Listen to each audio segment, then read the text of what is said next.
Today's CU podcast video is sponsored by NordVPN. It's what I use to keep myself safe online, and you can too. If you care about the security and safety of your online presence, take control of your internet experience today with NordVPN. Right now, Ian, you can get 68% off a 2-year plan plus 1 additional month for free when you go to nordvpn.com/CUpodcast or use code CUpodcast. It's risk-free with Nord's 30-day money-back guarantee. Nord has thousands of super fast servers in over 60 countries, and those use military-grade encryption to keep you safe. Android and iOS apps are there to secure your mobile browsing experience, and they offer 24/7 customer support.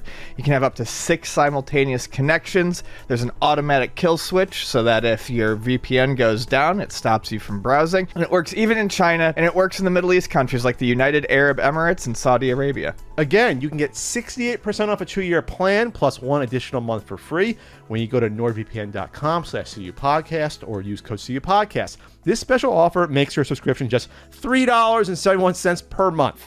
It's risk-free with Nord's 30-day money-back guarantee. nordvpn.com/CUpodcast. Feel safe on the internet again. All right, Ian, saw this tweeted out. Interesting topic for an NES homebrew. This is a like a one-on-one 2D.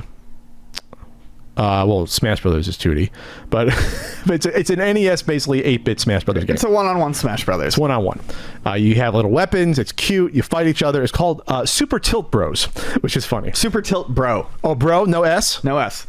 Super Tilt Bro, and it looks good, but that's honestly not the most interesting thing about this. It's that the cartridge that is in development that it's going to be put on contains a Wi-Fi chip, so you can play online with other people on your NES. It connects you to a server, and you can find players from there, and that's crazy. To think about that, and if it works well, how else that can be implemented into other games and things going forward. So first off, you can play the alpha version of this game for free online. It's available. I'll link it there. Super Tilt Bro. Period. Super Tilt Bro is a demake of the Super Smash Bros. Series compatible with the good old Nintendo Entertainment System. You and a friend take control of a clone of Sinbad, the badass mascot of Ogre 3D. Not familiar with Ogre 3D. 2 fellows, one platform. You have to fight to throw the other out. Okay, so yeah, you have special moves and attacks, and you can jump with yeah. It's great. I love demakes, and if this is a good game, it's a good game. But let's talk about this Wi-Fi. So this is going to be on the chip inside the cart, like the custom chip, or I guess the mapper chip is going to have this little Wi-Fi thing in there.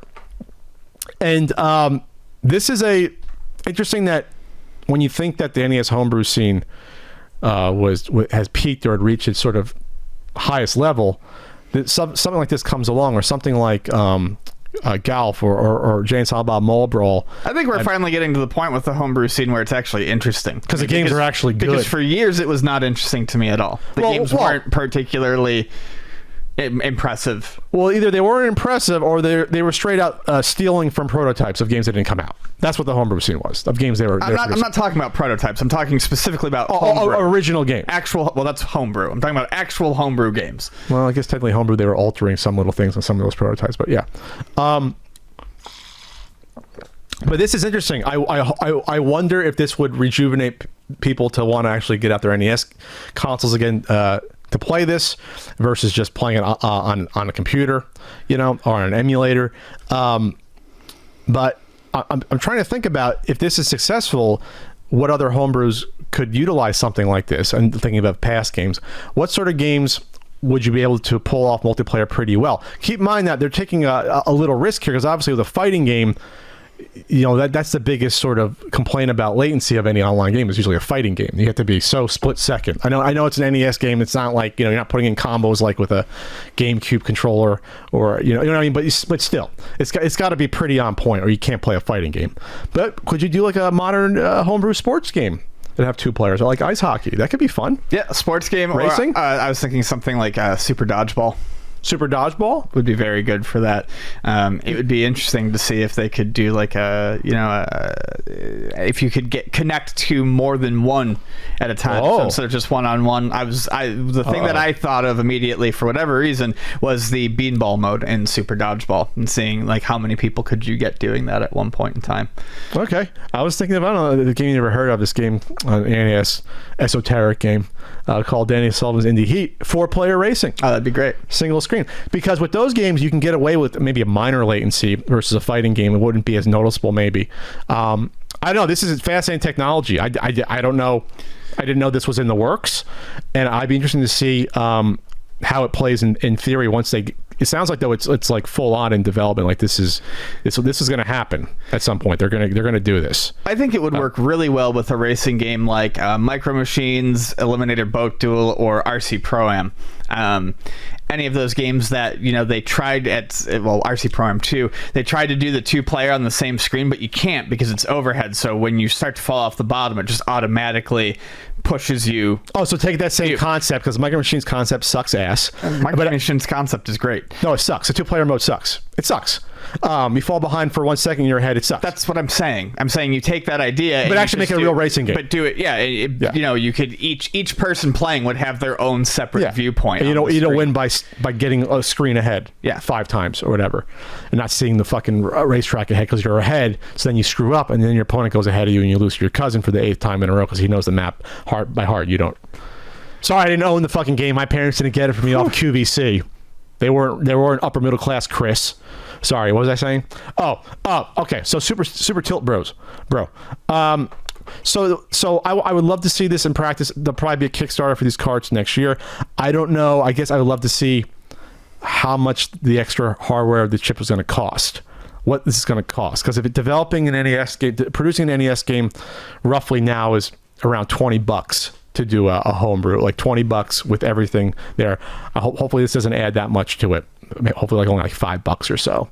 Like if you add like $20 to it, and all of a sudden a $60, or usually they charge $50 for these games, you don't want to see like 70 or 80 for that. But we'll see the technology. If it gets cheaper as it goes along, and then maybe someone developing a game sees if it's successful, they add it to their design of game. Wink, but we don't know. So what character should be in Super Tilt Bro you should see show up? I don't know. I'm not sure if they're actually pulling characters from there, but I think Simon Belmont and Mega Man would make great additions. Oh yeah, but obviously you can't for something like this. Yeah, so I'm not going to make up a character right now that you can put in there. Oh, well, you could do like homebrew stuff. You could do like homebrew characters, like the mages game. Get little mage guys with the cloak, the cloaked little guys. Yeah, get one of them in there. The one that I liked that I played a little bit that I want to see more of is Bat Puncher. Bat Puncher. I want the character from Bat Puncher. That's it. How about the little lizard? Remember the lizard NES game we promoted on the NES Marathon in the past? Yeah, get the little lizard. Lizard's cool. That would be cool. But yes, I like the character from Bat Puncher. I don't think I saw Bat Puncher before. Super Bat Puncher. Bat Puncher's pretty fun. Oh, this is adorable. Yeah, it's great. And you have a little bird with you that flies around. Little helper animal. The demo I played did not have a little helper animal that I recall. Yeah, there's a little bird helper, like a little golden bird that flies around. That's adorable. Yeah, I enjoy it. So maybe this would be a way to promote the other. You can make it like you get the agreement with the other homebrew developers, and you make it like the Smash Brothers for the homebrew. Mm-hmm. That's a great way. Then you get everyone promoting it together. Oh, there's the punching. Okay, you like it because it's rocking. It's like rocking cats. That's a cute little cat. You get a little punching. You do, and the bats are cute. Everything about the game is cute, and it looks nice. I don't think I've played this before. I've seen this. Can I buy this?